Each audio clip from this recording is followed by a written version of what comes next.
I want to say thank you to Erica, Beth, and Angel for giving me the opportunity, to be here today and to speak at the We Rise conference. My speech is titled, A Front Row Seat to a Revolution. I'm very fortunate to have joined up with Women Who Code Atlanta shortly after it was founded. And today I want to give you my perspective of what it has been like and as things have happened from my very first meeting through to today. So every revolution needs its cast of instigators. This is the cast for this revolution. Everything started with Erica Stanley. Without her vision, but most importantly, without her action, this would not have been possible. You and I would not be here today. For the first year, Women Who Code was run solely by Erica Stanley. The second year, Alicia Carr and Beth Lang joined up as co-directors to help lead the Women Who Code Atlanta chapter. Last year, Angel Banks joined as a co-director, replacing Alicia Carr's. Now that I've given you some stage about this revolution, let me give you some statistics. Do I even need to tell you, as a female in tech, why we need a revolution? Here are 4 statistics that I've pulled out here to show you what it's like. If you're a female in high school and you're interested in STEM, studies have shown that over 64% of those people are interested in a career in STEM. By the time they get to college, that number has drastically reduced.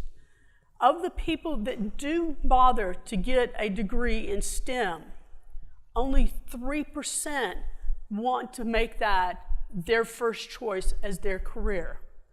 We have a problem in tech. It's something that needs to be improved. It is for that reason we need to have this revolution so that we can change things and make everything on parity for women in engineering. My educational background has, 2 unique mileposts. Number 1, I graduated from university before IBM introduced the PC. Number 2, I earned my MBA before the internet came out. So I've been in this industry for a long time. And yes, I did start with punch cards, working on IBM mainframe computers, because like I said, the PC never came out until after I had graduated from college.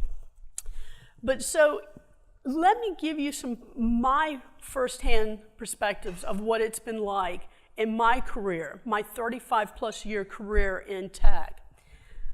When I was in high school, my sophomore year, I was taking honors math, which is equivalent to taking the junior level math course at my high school. Also, there was an advanced math course, which was equivalent of taking the senior level math that you could have been taking your sophomore year in high school. I was bored, even though I was in the advanced math class, I was bored. I was acing all the tests. I don't felt I was challenged from that. So in midterm, I approached my headmaster. And yes, I say headmaster because up until I earned my MBA, I have always had private education my entire life. So we had a headmaster, we didn't have a principal. And I approached him and I said, I would like to move into the advanced math class. And his response was, that's a class for men. I never made it. I did, though, finish high school with the equivalent of a year's worth of college calculus credits because of my the advanced courses that I did take my junior and my senior year. After I graduated from university, I wanted to get my master's in computer science because at that time the field was starting to grow. The PC had come out and it was starting to improve. And I wanted to get my master's in computer science. So I wrote to the dean of the computer science department at my university. and says, I would like to get my master's. Would you write me a letter of recommendation that I can use as part of my application? He was very polite. He wrote back, and he says, that is a role for men, and he would not write me a letter of recommendation. Several years into my career, I was doing a lot of programming and development. A company hired me to do a training class for them. I was being paid back then, and we're talking about 25 years ago, the equivalent of like $75 an hour, which is probably equivalent to like $300 an hour today, to teach his company on the skill sets that I had learned and had mastered. So before the class started, I'm sitting on the front row of the event, and it was this room that had, the seats kind of went up. It was like a lecture environment. 150 people were going to be in this training class. And I'm sitting there just going through my thoughts, ready for my speech. This man, who was evidently a senior person in this company, came walking up to me. And do you know what he said? Will you go get me a cup of coffee? To him, I was not the person that was qualified to teach that class. Only thing I was qualified was to just go get him a cup of coffee. So this is what my career is like. I'm sure all of you have experienced something similar in your life, in your career, in your education. If you have, raise your hand. This is a problem that we have in tech, and this is why we need to have a revolution. So let me give you some information and some backgrounds about myself. A lot of you have heard me talk about my background and how I've come to be a part of Women Who Code. But let me share my background and my experience with you. For many, many years, I used to be a Lotus Notes programmer. I did it for over 10 years. I was really good at it. IBM hired me to write a book on programming Lotus Notes for them. After a while, I decided to get out of programming. Let me see a show of hands. How many of you have ever worked for a company that at one time used Lotus Notes? Okay. Let me see a show of hands. How many of you work for a company today that uses Lotus Notes? One person. It's probably my old employer. Now you understand why I got out of tech initially, and I moved into another direction. And I worked with a couple of other jobs. The last job that I had, I was a project manager in the training department at Aaron's. So shout out to Aaron's, who is one of our sponsors here today. And I worked in their training department, and we created training classes for their store employees as well as their home office employees.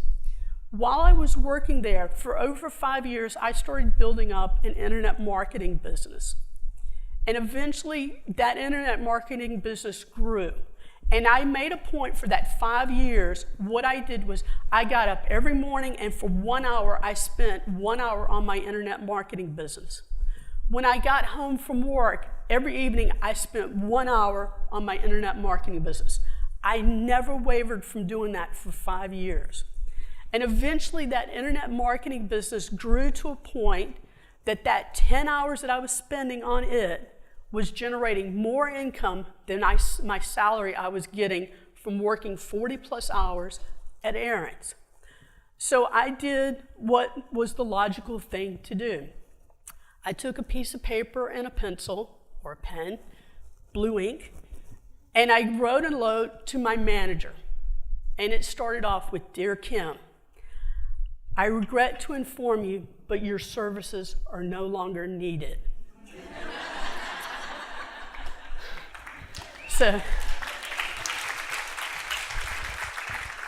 at the age of 51, my internet marketing business had grown to the point where I'm in the enviable position that I never have to work again a day in my life. And so at 51, I retired. And I was retired for about 18 months. And one day I walked into the Barnes & Noble, which is over in Virginia Highlands off of Caroline Street, if you've ever been to that location. And when you walk in the door, they have this clearance table where they have books that they're just trying to get rid of. And there was a book on JavaScript. It was $1. The dollar is what interested me, and it was a book on programming. I said, well, you know what the heck? I picked it up, bought it. That was in November of 2014. So from between Thanksgiving and Christmas that year, I worked through that book on JavaScript and learned it. And then I sat down and I had to realize that, yes, there's a lot that can go on. There's a lot to say that you don't have to go to a day job from 9 to 5 ever again. There's the passion that you had for programming. And that passion for programming won out. And I decided, I'm going back into programming. And I decided, well, I'm not going to get a 4-year degree, not at my age, you know. So the coding boot camps were starting to come on the scene at that time. So I ended up joining a coding boot camp.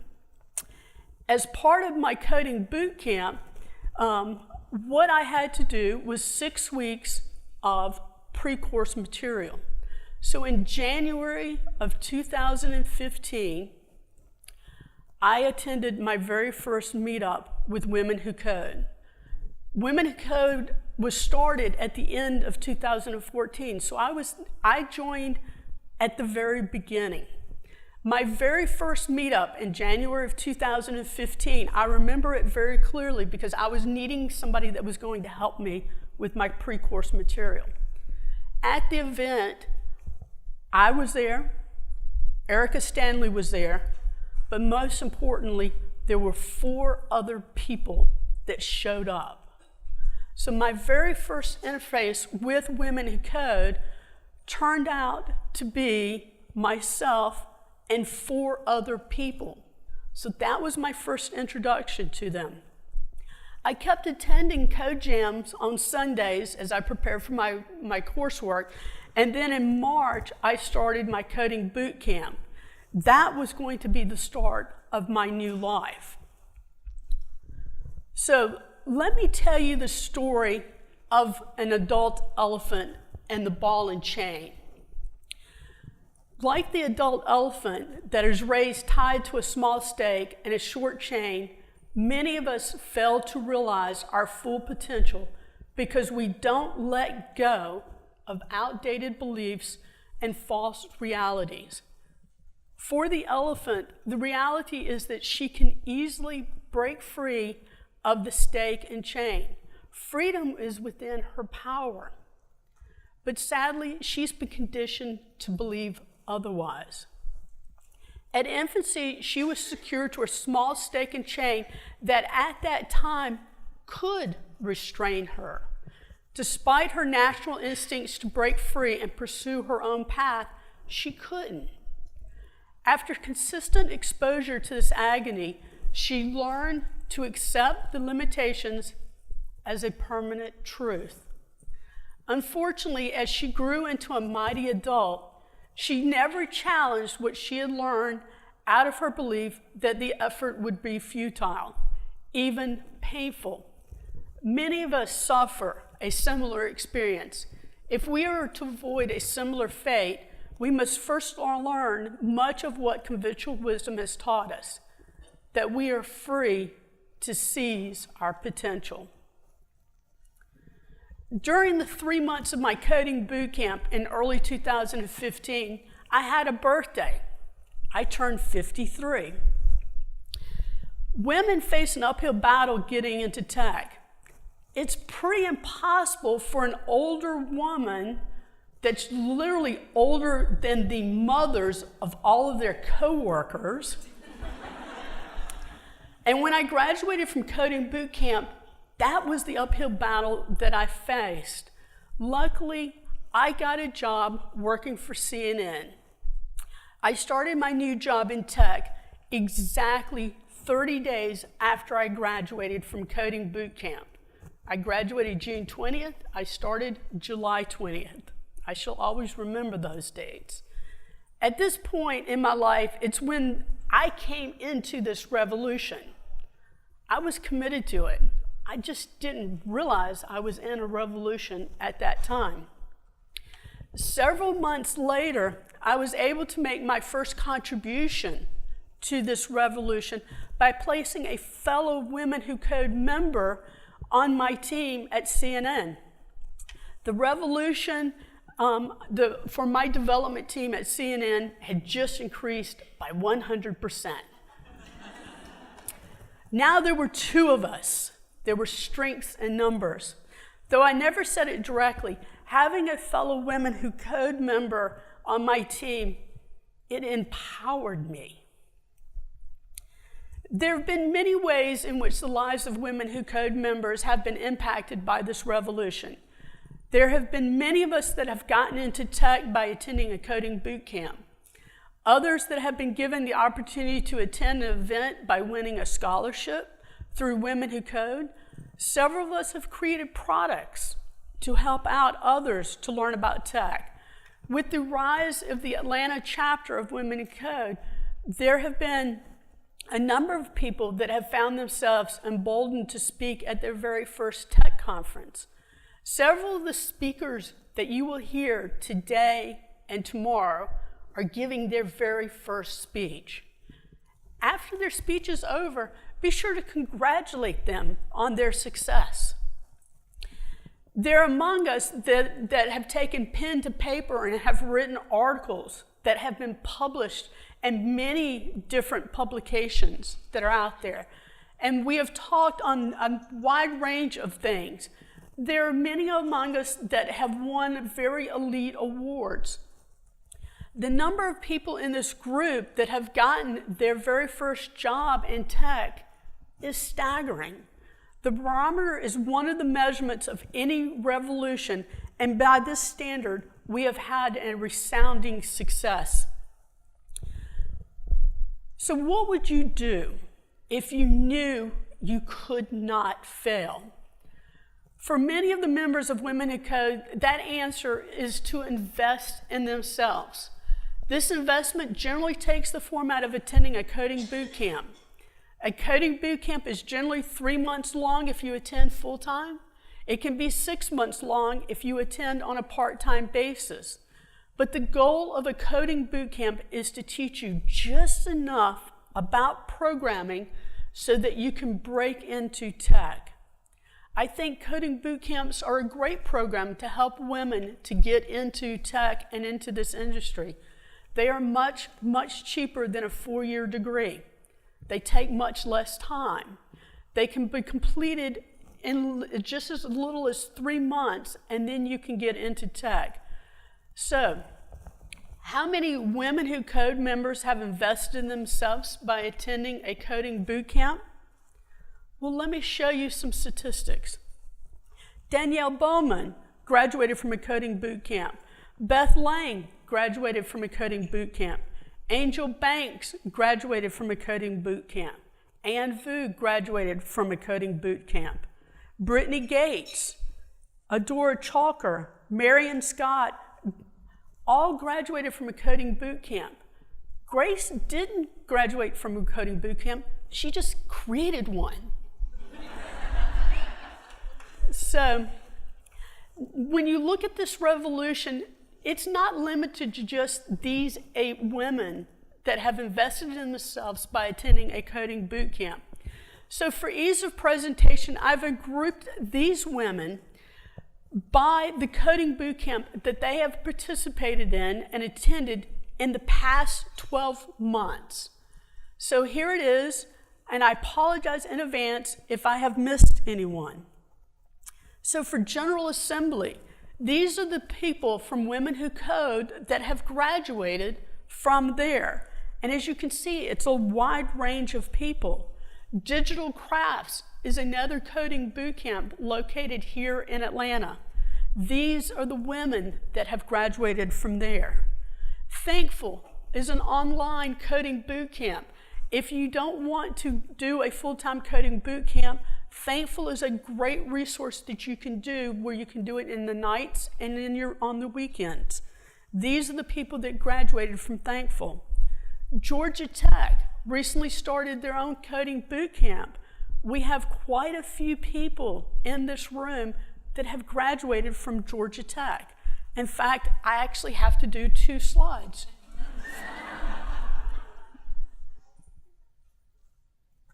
So this gives you, we also have people that have graduated from Career Code Academy and from the Iron Yard.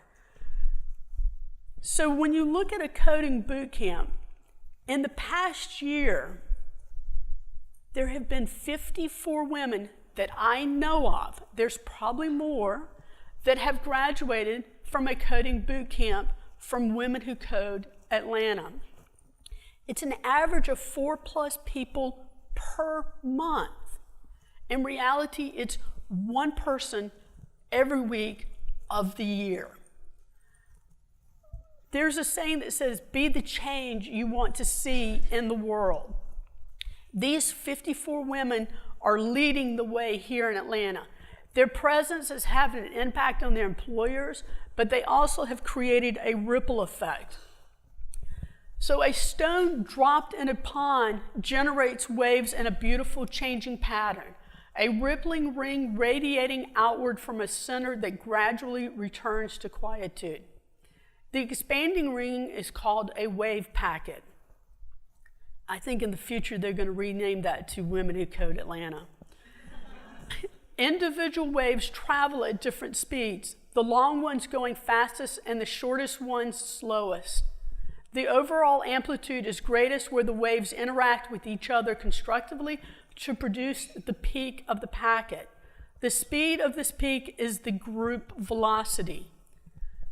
The pebble that Erica Stanley initially dropped in the pond that is in Atlanta has rippled outwards and magnified itself to the point that on average, a woman graduates from a coding boot camp every week of the year.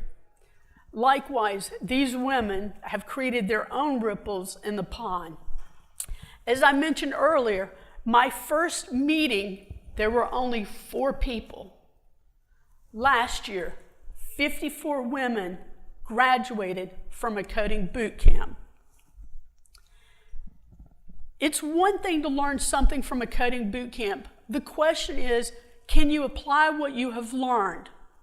You can talk the talk, but can you walk the walk? In tech, the most obvious way to show what you have learned is through a hackathon.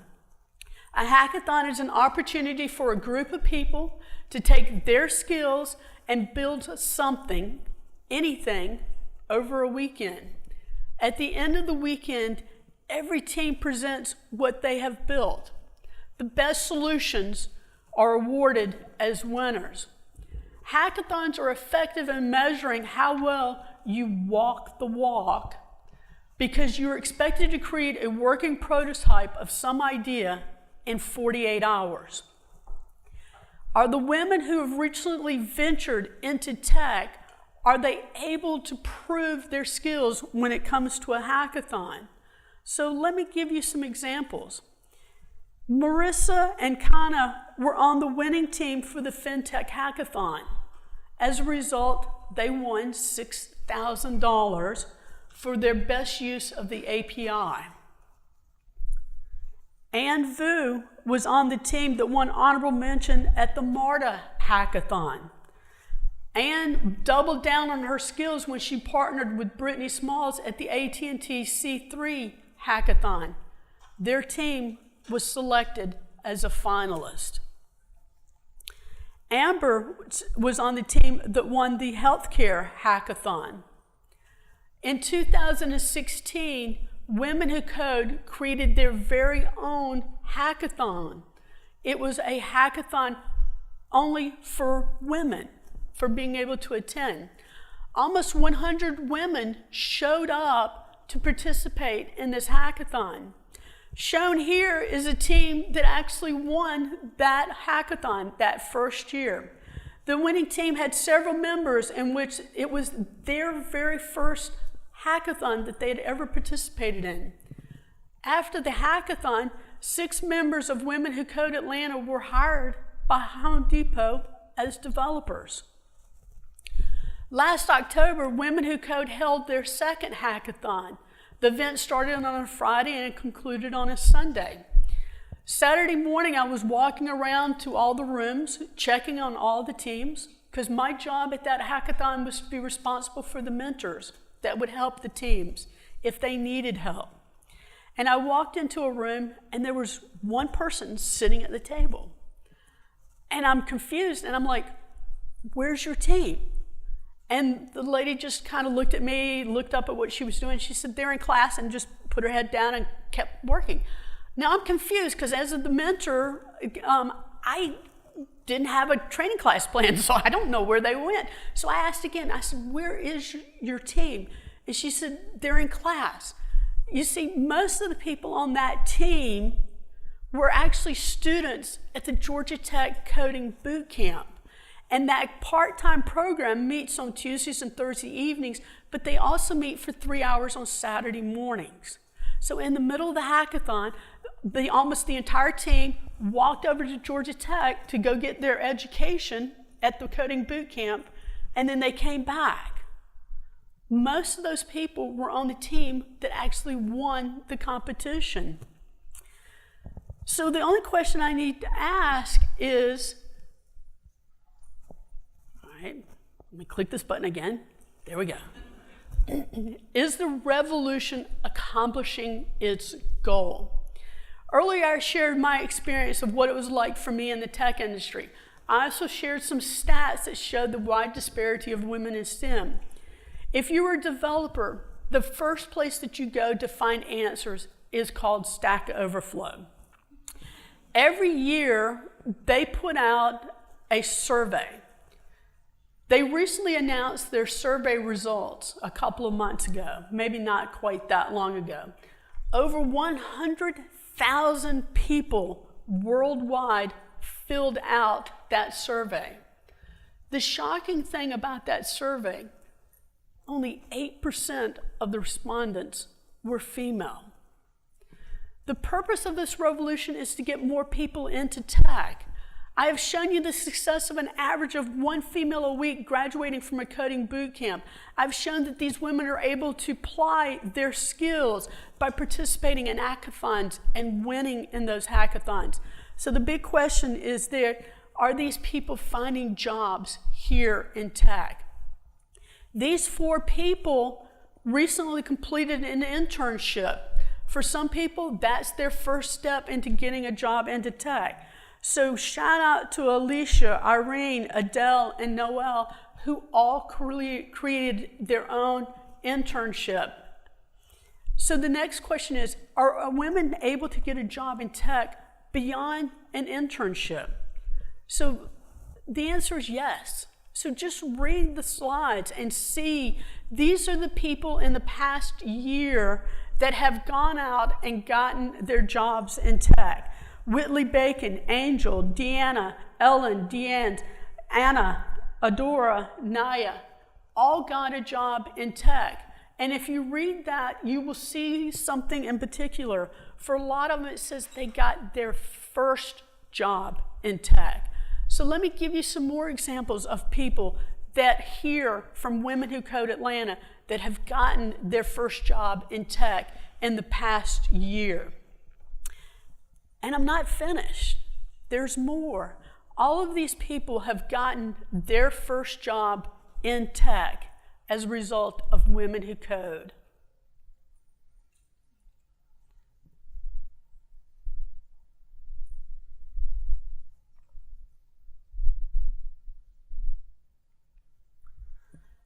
So my front row seat of this revolution started with 4 people. 2 years later, it grew into the very first tech conference for women east of the Mississippi, from 4 people to 400 plus people attending this conference. Let me take a minute to show you exactly what impact the first We Rise conference had by showing you the number of women that attended that conference. On my next slide, each image represents a female that attended the We Rise conference last year.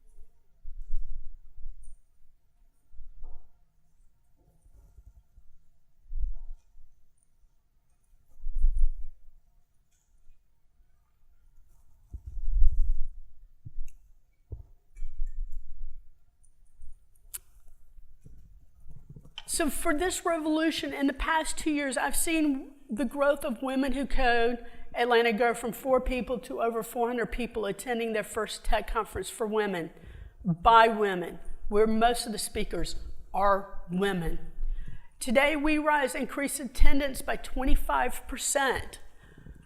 Look around you. There are 500 people that are here attending this event today. That number doesn't include the number of women that are also here as speakers. Women Who Code Atlanta is one of the top 10 Women Who Code chapters in the world. If you have a cell phone, you need to get it out, okay? Audience participation is required for my next slide, okay? All right. Luckily, my assistants are helping me out because the room is about to go dark. Has this revolution been successful? If any of you know anything about me, you know that I am an avid, diehard Georgia football fan. Okay? We have a tradition at football games that at the start of the fourth quarter, the band plays a song, Krypton Fanfare. Every fan in the stadium holds up 4 fingers to signify we're united behind the cause, and we will win in the fourth quarter. 2 years ago, just shortly after the start of this revolution, Georgia started a new tradition. When the band plays Krypton Fanfare at the start of the fourth quarter, every person in the stands holds up their phone and they turn on the flashlight app on their phone. So I'm going to borrow from this tradition, go dogs, and use it to visually show you how successful this revolution has been. So here's why I was talking about audience participation. If you have ever won a scholarship to any event through Women Who Code, turn your flashlight light on. If you've ever gotten a job because of the help of Women Who Code, turn your light on. If you've ever spoken at an event because of Women Who Code, turn your light on. If you've ever decided to attend, currently attend, or will be attending a coding boot camp, turn your light on. If you've ever written an article because of Women Who Code, turn on your light. If you've ever received an award because of Women Who Code, turn on your light. If you attended Re-Rise last year, turn on your light. Fourth quarter started with 4 people. Do it like the Georgia fans do it.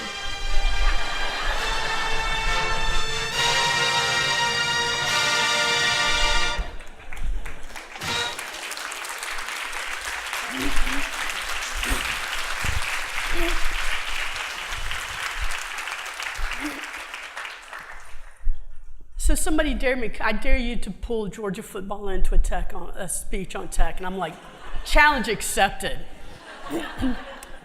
But the definition of success is not what you have accomplished, but what you have helped others to accomplish. A successful revolution is one that has had a great impact and accomplishes its goal. But by all definitions, the revolution that Erica Stanley started here in Atlanta has been a resounding success.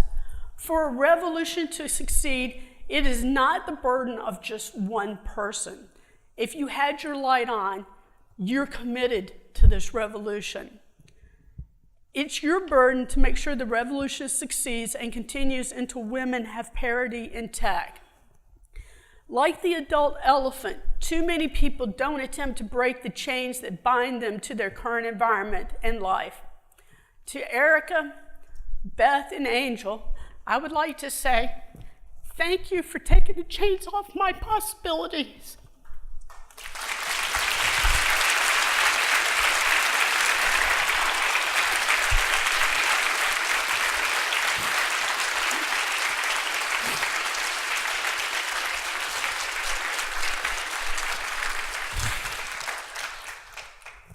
This older female has found an environment in which I have been able to grow, thrive, and contribute. How has the revolution impacted my life? Well, in the past 2 years, I've spoken at over 30 conferences and events or meetups. I have over 500 people a day that read my articles on medium.com. Scores of you have attended one or more of the workshops that I have taught. My ability to give back to this revolution has been recognized multiple times, with the most recent one being awarded a top contributor to Free Code Camp in their inaugural year that this award has been given. As I reach the twilight of my career in tech, I want to take the opportunity to give back to everyone here at the conference. I want to create more ripples in the pond. So help me help you. I am going to start a podcast about women talking about their journey into tech. Everyone that you hear today has a story that needs to be told. I want to be the medium that allows you to highlight your success and your story and provide the encouragement and motivation to other women that are fighting their own revolution to get into tech. So if you're a female in tech, this is my email address. Reach out to me so I can sponsor you and tell your story as part of my podcast. And together we can create a mighty ripple in that pond. The other thing that I can offer you, my skills are tech, are from a technical standpoint. If you go to my website this afternoon, I'm going to have a page that's called Courses. I'm going to offer training. I have training that's on NPM, Flexbox, JavaScript, how to interview for your first job or your next job in tech, courses on ES6, a course on ES7, and a course on ES8. I've just created a new website. Literally at 5 a.m. this morning, I'm working with my developer who is in Switzerland, and we got it working. And the website's codeprep.io. If you want to check your technical skills, you can go there and you can complete the coding challenge that are out there. So every person here, as you have invested in yourself, I want to invest in you also, providing you this training. And this is how I can help this revolution to succeed. Thank you very much.